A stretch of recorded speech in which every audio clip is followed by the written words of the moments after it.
Et si Noël était gâché par les grèves? Vous vouliez manger vos huîtres et votre foie gras tranquillement, bien au chaud? Mais non, il fallait que les méchants cheminots viennent ruiner la magie des fêtes en prenant en otage des millions de Français, en empêchant des milliers d'enfants de rejoindre leur famille. Salauds de grévistes. C'est en tout cas ce qu'ont laissé entendre les médias mainstream, le gouvernement et la direction de la SNCF. Mais rien n'est aussi faux. Les responsables sont très forts pour faire porter le chapeau aux méchants grévistes.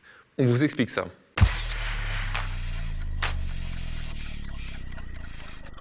C'est un sujet qui a fait le chou gras de tous les journaux ces derniers jours. Incompréhensible, titre en une Le Parisien. Les menaces de grève à Noël, une habitude prise par les cheminots depuis 2019, écrit La Tribune. À 20 minutes, on préfère faire parler les lecteurs et les citer. La SNCF a gâché les fêtes de Noël. Bref, ça n'a pas dû vous échapper. Les cheminots se mobilisent en ce week-end de fête. Et ça déplaît dans les rédactions parisiennes. Mais finalement, si on s'en tient qu'à ces gros titres, on n'en sait pas grand-chose de ce mouvement de grève. À peine sait-on si ce mouvement n'est pas porté par les syndicats, mais qu'il est à l'initiative du collectif national des ASCT, agents du service commercial train. Bon, je vous avoue, je suis un peu de mauvaise foi. Il y a bien sur France Inter une interview d'un certain Olivier, un cheminot à l'origine de la création de la page du collectif sur Facebook. On l'écoute. C'est très impactant pour les voyageurs qui vont être pénalisés par notre mouvement. Nous en avons bien conscience et malheureusement... de notre côté, nous avons tout fait pour éviter ça en prévenant notre direction il y a de cela des semaines et des semaines. Mais on ne pouvait pas éviter Noël ?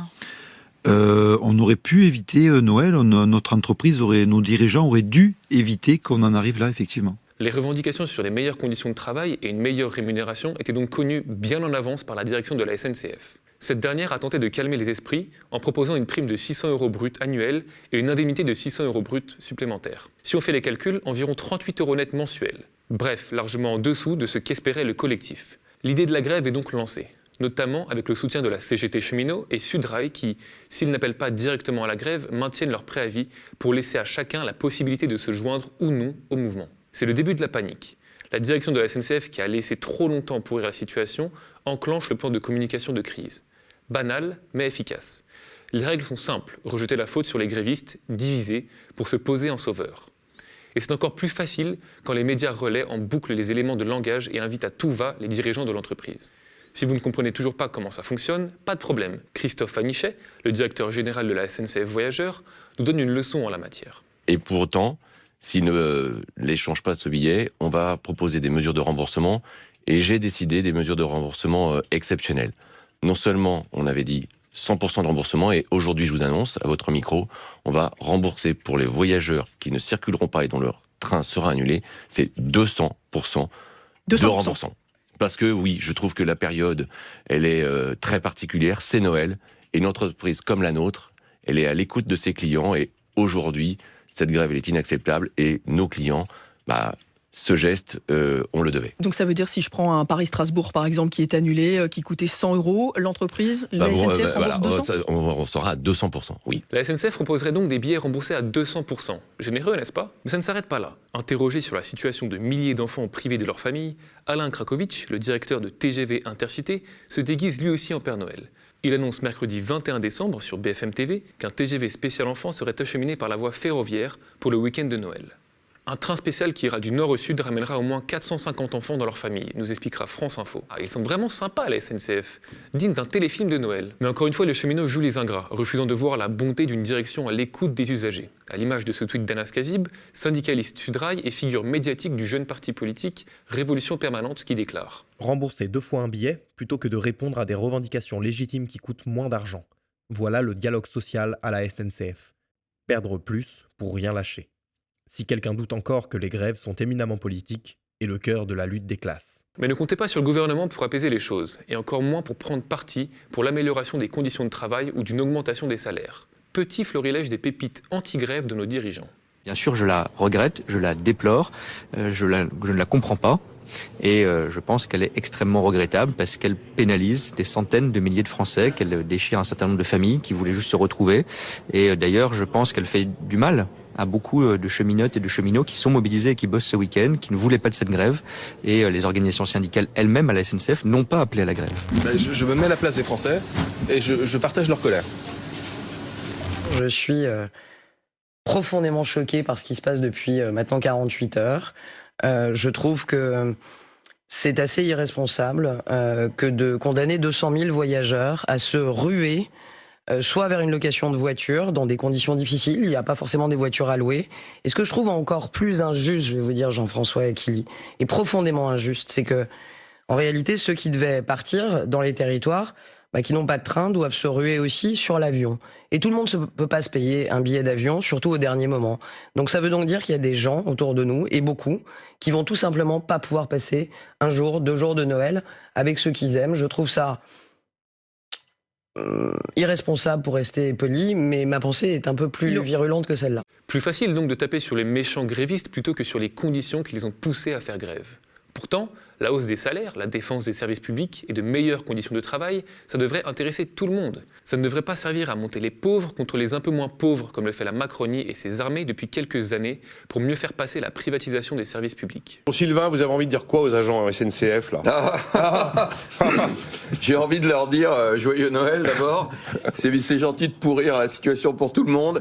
Vivement la privatisation. Bienvenue Trenitalia, Deutsche Bahn et autres. Je leur dis venez Trenitalia en France, installez-vous et on va être tranquille pour les Noëls prochains. Voilà ce que j'ai envie de dire. Et je dis à SNCF qu'ils ne mettront jamais les pieds à l'étranger parce qu'avec la bande de zozos qu'ils ont à l'intérieur de l'entreprise, c'est pas gagné. Voilà, je vous présente le niveau 0 de l'analyse de la situation parce que, et on a pu le voir avec le Royaume-Uni, la privatisation ne garantit en rien un service qui fonctionne. Parfois au contraire. Hausse des prix, réduction du personnel, économie. Mais non, les médias font leur job, présenter la privatisation comme une solution.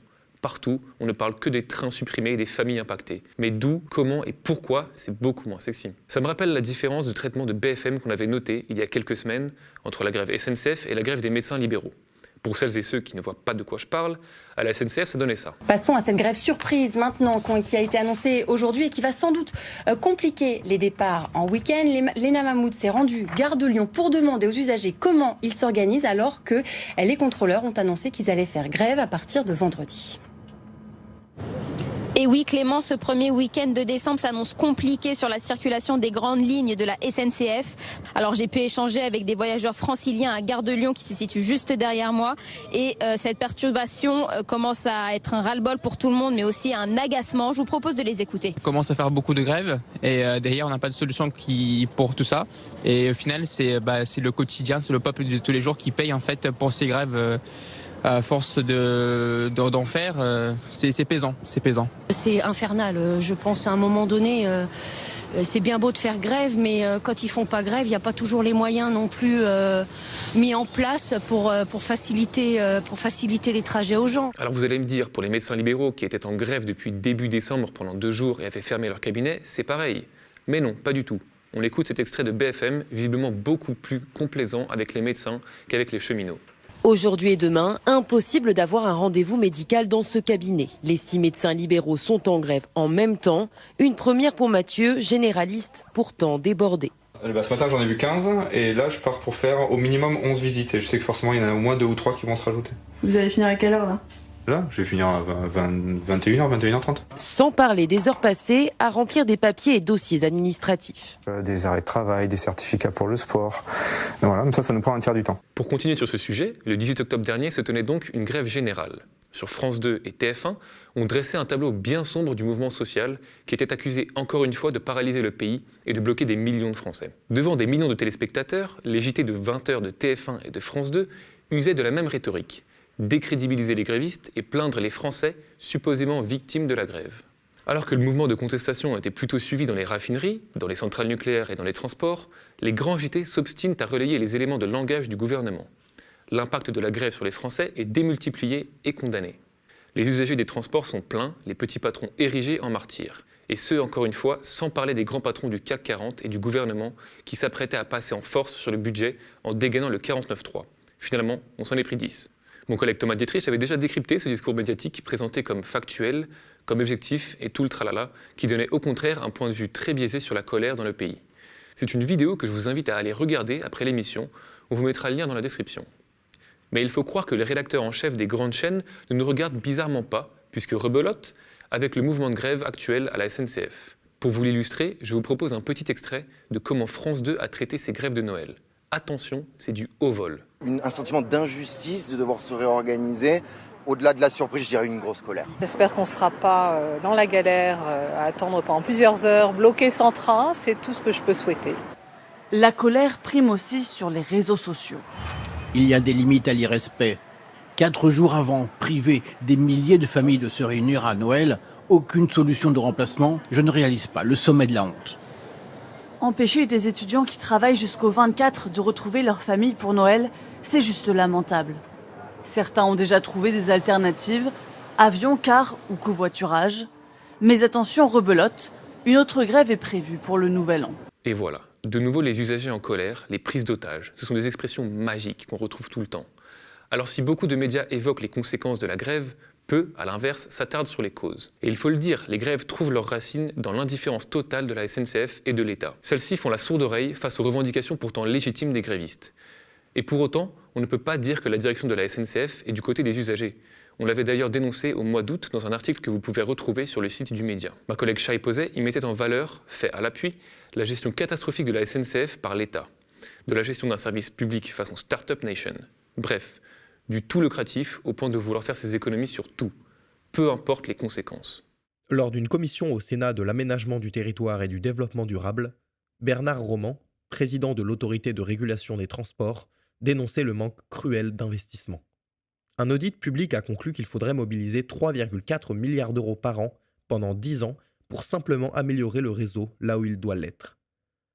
Aujourd'hui, le projet de contrat de performance prévoit d'affecter les 2,8 milliards d'euros d'investissement consacrés annuellement à la régénération au seul réseau structurant. Rien n'est prévu sur le reste. On peut également citer l'inquiétude du président de la Fédération européenne des voyageurs, Michel Quidor, sur le même sujet. Les 2,8 milliards d'euros du contrat de performance sont absolument insuffisants pour maintenir le réseau, ne serait-ce qu'en l'état. Il manque 1 milliard d'euros. Il n'y a pas d'argent pour entretenir les petites lignes d'aménagement du territoire. Ce sont des lignes qui vont dans des communes déjà un peu déshéritées du territoire, qui manquent de services publics. Cela montre une absence de directive de l'État, qui n'a pas endossé son rôle de stratège, de développement de l'aménagement du territoire et des mobilités. Avec une réduction partielle des moyens, le petit refrain sur la privatisation du rail, etc., l'avenir du train en France est incertain. La modernisation du train, d'un service public décent, écologique et social, peut encore attendre. Et on peut déjà imaginer l'avenir ferroviaire avec des gares supprimées, moins de trains et surtout ralentis par l'état des rails. Bref, ce sont les usagers qui trinquent, et peu importe si c'est Noël, il n'y aura pas de trêve.